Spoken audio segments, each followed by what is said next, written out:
This is question number 4 that's on your group problems that you would have done in class from section 3.5. So a potting mixture contains 12% peat moss and 6% vermiculite.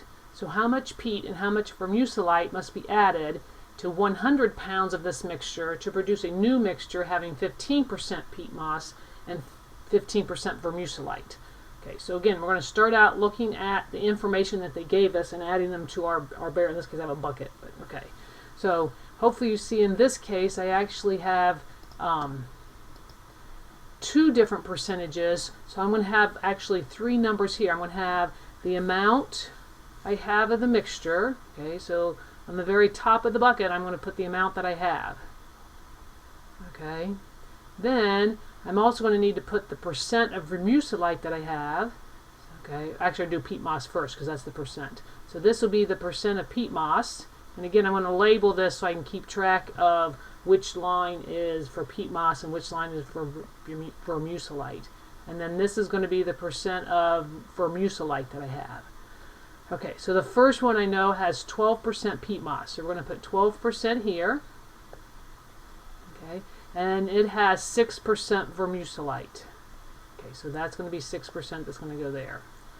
Okay, now we want to know how much peat moss I need to add, which means I need another bucket here that actually will just be for my peat moss. Okay, so remember, this is going to be 100% peat moss because there's nothing else in it.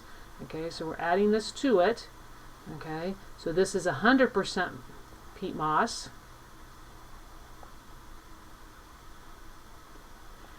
And it's 0% vermiculite. So I'm going to go ahead and throw the 0% on the bottom. Okay, and then I want to know how much of this I'm going to add. So I'm actually going to call this P for my amount of peat moss I'm going to add. Okay, and then it says how much vermiculite, which means I need another bucket. That'll be for how much vermiculite I need to add. Okay, so this will be plus again. Oops. Having problems with my plus sign. Okay. And it's 100% vermiculite. So down here I'm going to put my 100% because that's the percent of vermiculite. How much peat moss is in vermiculite? 0%. And again, I don't know how much I have. That's the question they're asking, is how much of that do I need to have? So we're going to call that V. Okay.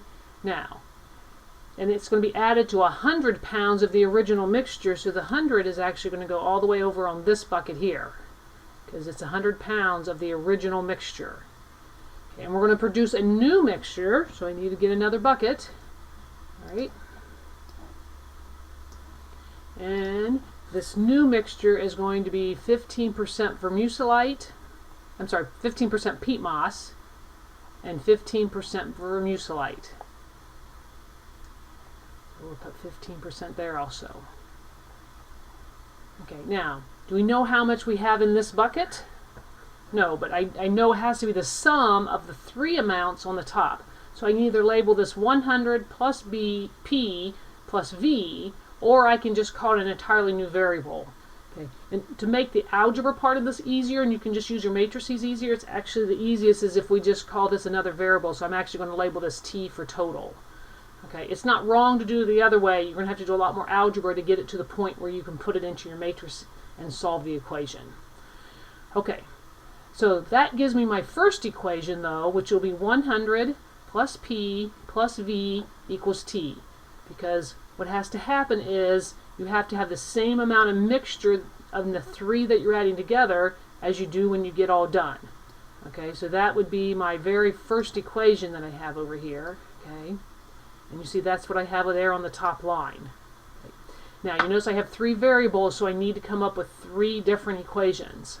Okay, so again, the first equation is just saying how much I have in the 3 I add together has to equal the amount that I have at the end of the total mixture. Okay, this one has to be the total pounds of peat moss in the 3 that I'm added together has to be the same as the total pounds of peat moss in the end. Okay, so how many pounds of peat moss do I have here? I have 100 pounds altogether. 12% of it is peat moss. So hopefully it makes sense that I'm going to have 12 pounds of peat moss that's in here. So that's the 100 times the 0.12. how many pounds of peat moss do I have in P pounds of peat moss? And hopefully that makes sense, P pounds of peat moss. No peat moss in the third bucket for the vermiculite. And in this bucket, I'm going to have 15% of T for the pounds of peat moss that I have in this bucket. Then I make a very similar equation for the vermiculite, right? 6% of 100 is the number of pounds of vermiculite. No vermiculite in the peat moss. However many pounds of vermiculite I add, right, is how many I have in the total vermiculite, and then 50% of the total. Okay. Now this is not in the right form to put into your matrix. Okay, so what I need to do next is rearrange everything. And if you notice, when I rearrange everything, I'm going to have to bring these T's to this side of the equation, and the numbers I have here over to that side. So my T coefficients are all going to be negative, and these numbers are all going to be negative. Okay, so I just rearranged it here. So you're going to have P plus V, bring the T over, gives you minus T. Take the 100 to the other side, gives me negative 100. The exact same thing happens in the rest of these equations, right? The T gets brought over, it becomes negative.